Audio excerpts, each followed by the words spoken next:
Hi, this is Lunar Node. Today I'm going to introduce to you the indicator of indicators. It's a tool in which I represent 16 indicators that I like in my analysis, and I created this graphical representation that enables me to track and represent what the effect is on my analysis in a visual way. So let me explain very fast. If, for example, my Heiken Ashi is very positive, I can change my lever for that indicator and it will turn bullish. And you see a shape difference, but you also see a color difference. And as we go through every indicator, you will see a color shift from red to green, indicating that it's either bearish or bullish, and that we do that in 3 time frames. So I hope it's clear. So let's start with the Fibonacci and trend lines. And I would like to start by drawing my pitchfork from the high over here to the high here and the low here. And what is really interesting is that Bitcoin has been respecting this pitchfork and been jumping from one level to the other and has been visiting the lower end right here. And right now we are hitting against this level. And what happens with pitchforks is when you break through and hold above one level, it is usually an invitation to go to the next level. So it's very possible that we break here, but we still have resistance. The other trend lines are quite common. We have this one, and we are clearly in a falling wedge, and we can really become bullish once we break out. So as we are having positive momentum in the recent days, we cannot yet be totally bullish as long as we don't break through this line and then this line. So I'm going to keep this indicator at a medium level. And if I go to my other screen, you will see what happens. I could go all the way bullish here, but I'm going to medium, and you see what the effect is on my indicator. So let's go to the next indicator, which is the RSI and the volume. The RSI right now is at, over here at 52. Now, the nice thing about the RSI is that I can simply type in the number 52 and it will automatically change my indicator. But going back to the graph, we are in a mid-range, so that's why we are at sort of middle bullish on this one. But if we look at this divergence here, the lower touch lines on this line are diverging with the lower touch lines on this line, which is bullish divergence. So in the long run, this is looking pretty good, although in the short run, we might as well just bump on this line and go down. So as long as we don't break this, we are staying in the middle of this range. Which brings us to the next indicator, the Heiken Ashi. The Heiken Ashi has a flip to green a few days ago, and it is still in a green momentum here. But as we already flipped some time ago, it could as well, when hitting this trend line here, it might as well go back into a red momentum.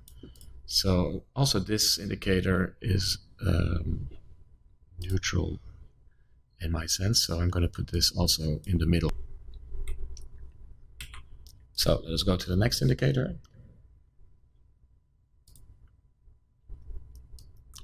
The moving averages.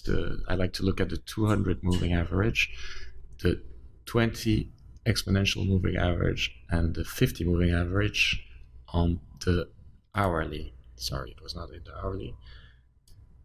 But you see that all our moving averages are pointing bullish, but we are a bit overextended here from here. So also this one I would put onto neutral right now.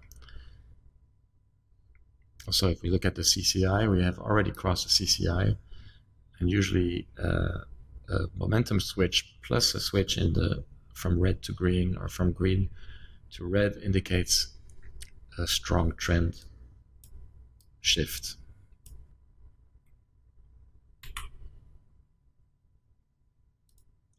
So also this indicator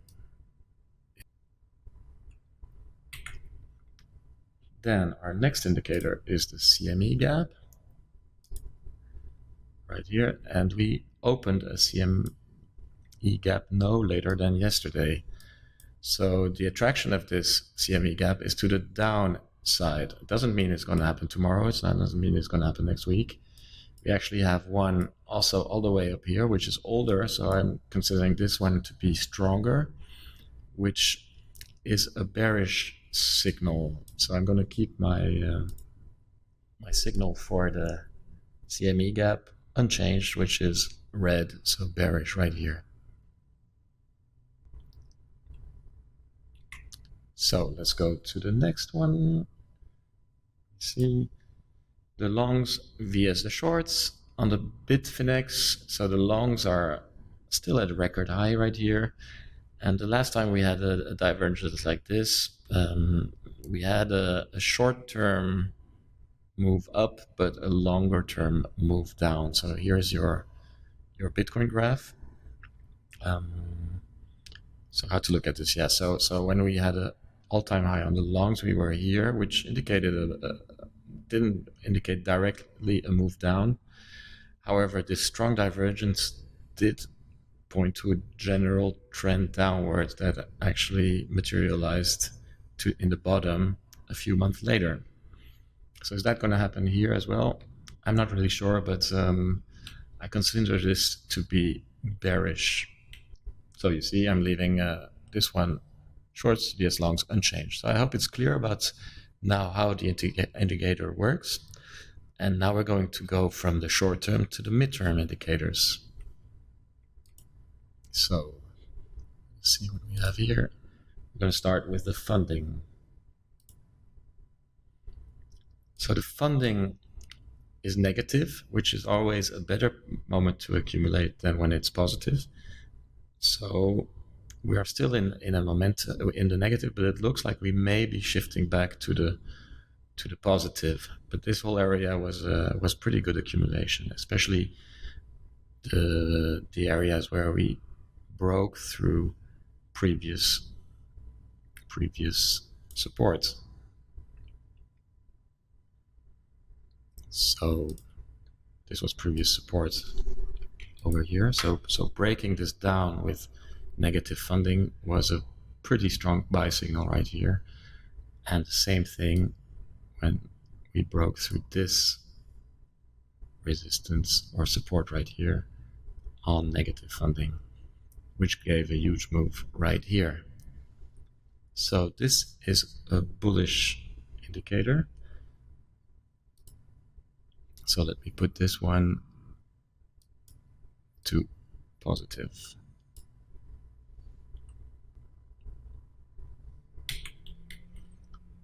Well, actually, on second thought, I think I'm going to put it on the middle neutral, because we are actually moving from one situation to a new situation. It looks like we might cross over here. Okay, so let us go to the next indicator. The 21 weekly moving average and the 200 weekly moving average. So midterm indicator, let's put these on the weekly. So these are still really in bear market mode right here. We had a death cross over here. So there's no confirmation of a trend reversal here. We may very well visit this line as a very strong support, and it would bring us right to the level everybody's looking at of 5,300. So as long as we don't break the falling wedge to the upside, it's very possible that we will gravitate down to this and join this line. Now, it's also interesting to look at the monthly 5 moving average. We are still clearly underneath, while every time we went over it, we were moving from bearish to bullish. So this has been a quite accurate indicator in the history of Bitcoin. But the weekly is really my focus for this one. And I would say this one is still pretty bearish. So I'm just leaving it as it is. So let's go to our next indicator. the Fibonacci fan, exponential moving averages in a row, and these require a certain alignment to be in a bull market, but especially the dark blue should be above the light blue on a daily. So this one should shift above this one to really indicate a trend shift, which is not the case. The ADX is also an indicator I like to look at. That one has shift to green on the daily. So this one is pretty positive, but we need really a confirmation on the Fibonacci exponential. If you look at the start of the recent bull run, clearly when the dark blue went over the light blue, which happened over here, you had a very early entry in this major move. So this one is still pretty bearish. So let me go to this page. And we'll just leave this one unchanged on red. That brings me to my next indicator, which is the fear and greed. The fear and greed was at extreme fear. It is now to fear. And that means that on my indicator, we are going to put in just a number 33 for fear and greed. And it will give us our color automatically. So right here, you have the fear and greed, which is pretty much neutral, although a little bit. So the lower the fear and greed, the more bullish this becomes. And we're going up, so we're going towards more a bearish indicator for this one.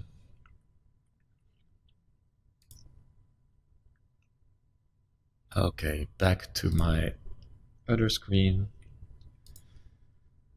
Here we have the majors, so the 5 major cryptocurrencies: Bitcoin, Ethereum, Litecoin, and XRP. And when I have the Super Guppy on for the 4 hours, it sort of gives me the mood of the majors. And of these 4, Bitcoin is clearly the most active right now. Shows the strongest momentum shift with this big gray area. Ethereum is still pretty much in the red for the Super Guppy on the 4 hour, and Litecoin, which is often showing trend reversals before Bitcoin, is an important one to look at every day. So had you looked at Litecoin on the 22nd of December at 5 o'clock, you would see a major move, and that move came in Bitcoin at 1 o'clock in the afternoon. So you had a pretty big indicator on Litecoin that this was going to happen in Bitcoin. Right now, Litecoin is sort of in pace with Bitcoin, but it would be good actually to have an alert here, and it might give us a preview of what Bitcoin is going to do next. So I'm going to put my alert here.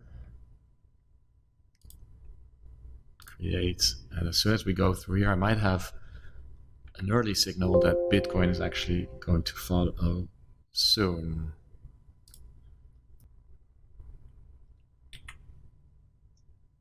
Of course, this is also true for the downside. If Litecoin decides to go down early, then Bitcoin will probably follow. So let me put an alert also here.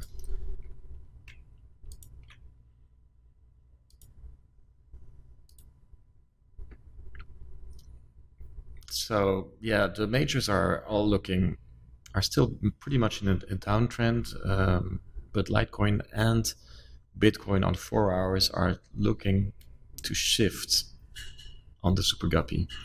So I think I'm going to give this one a neutral. Let's go to our indicator. The majors are neutral.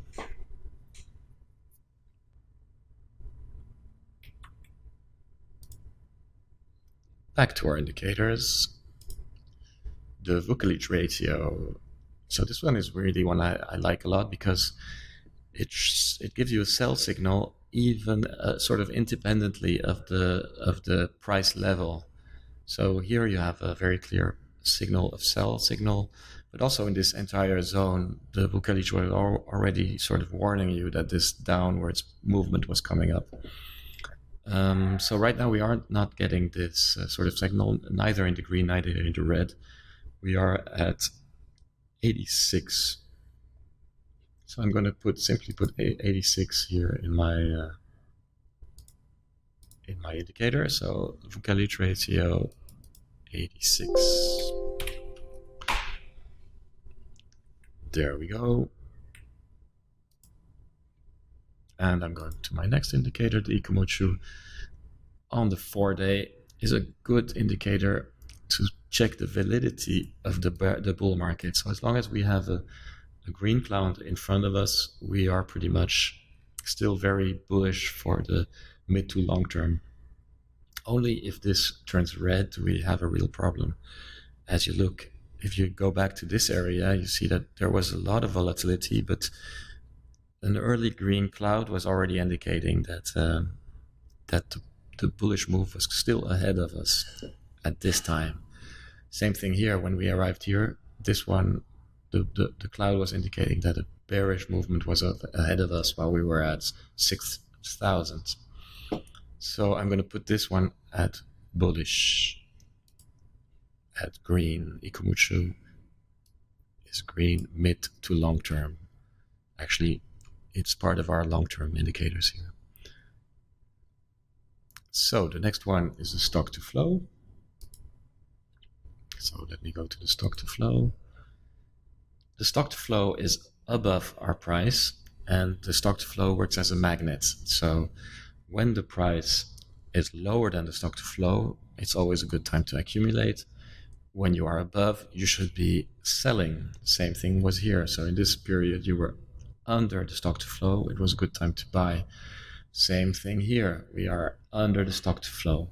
So although we could go all the way down to 5,300, clearly the stock to flow is pulling us up. So this is very clearly a bullish indicator for the long term.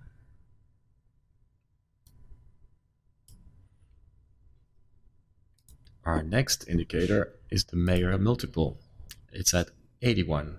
So anything between 2.5, I think, or 2.4 is accumulation zone. So 80% of the time, the price, or 76% of the time, the price of Bitcoin has been higher than today. Sorry, I'm saying this wrong. The Mayer multiple has historically been higher than today's values 80% of the time. So indicating that this is a pretty low level to be at, and it's pretty safe to buy right now if you are in for the longer term. So let me go here. We're just going to put 0.81 here. This is one of the indicators that we can just enter numerically.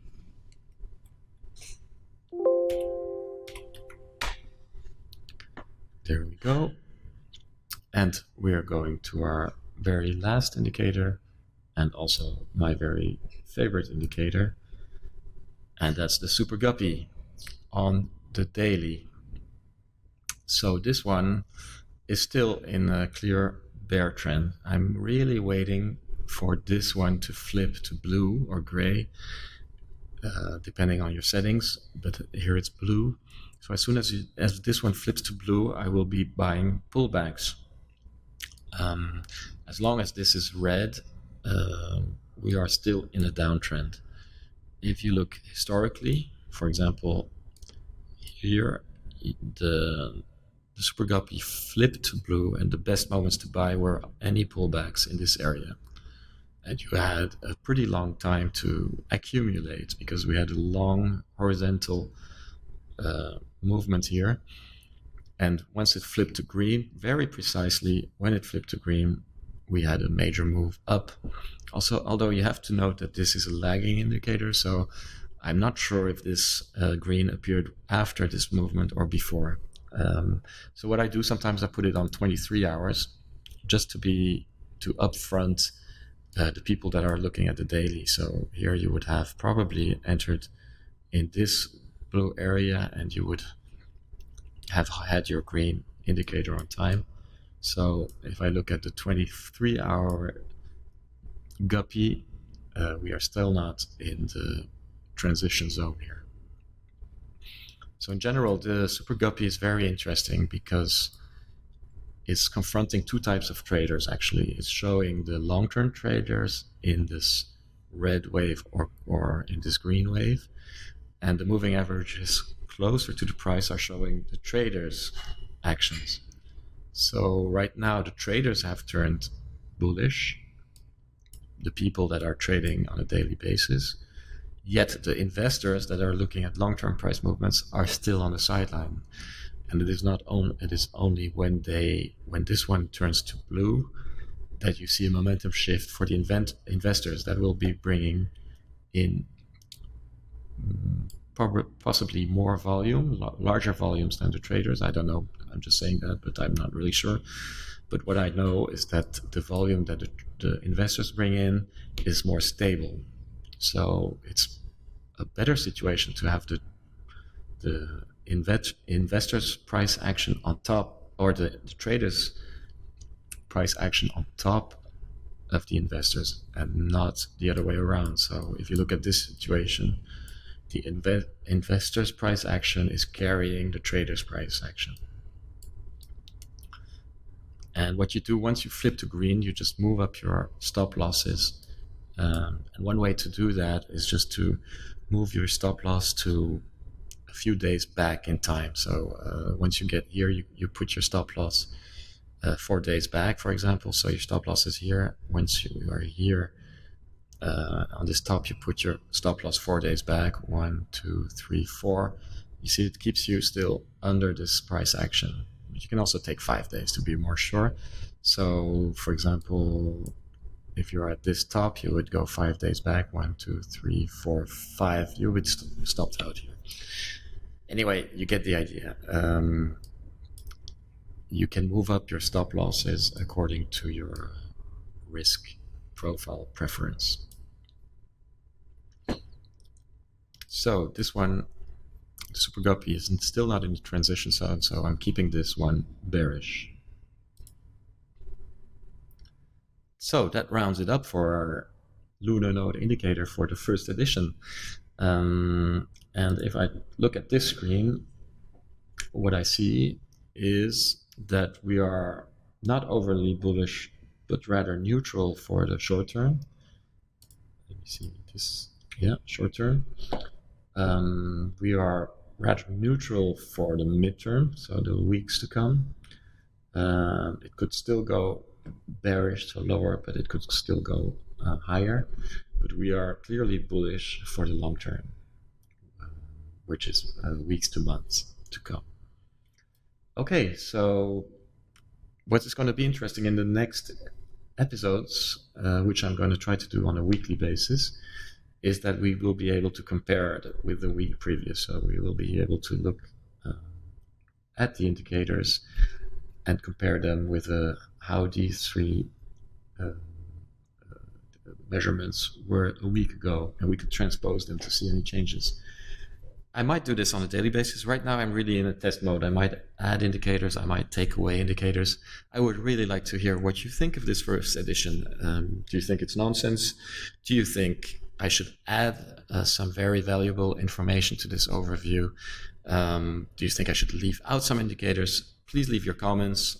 Please like if you like this approach. It would motivate me to continue. Subscribe if you like the approach. That will also motivate me. And yeah, I don't know if I mentioned this in the beginning, but this is really a tool that is helping me to be disciplined. If I go through this exercise every day or every 2 days, it helps me not to miss any signals. For example, I could be looking at 3 indicators, but miss out on the fact that Litecoin might be having a bullish move because I'm just not looking at this indicator. And this really gives me some discipline.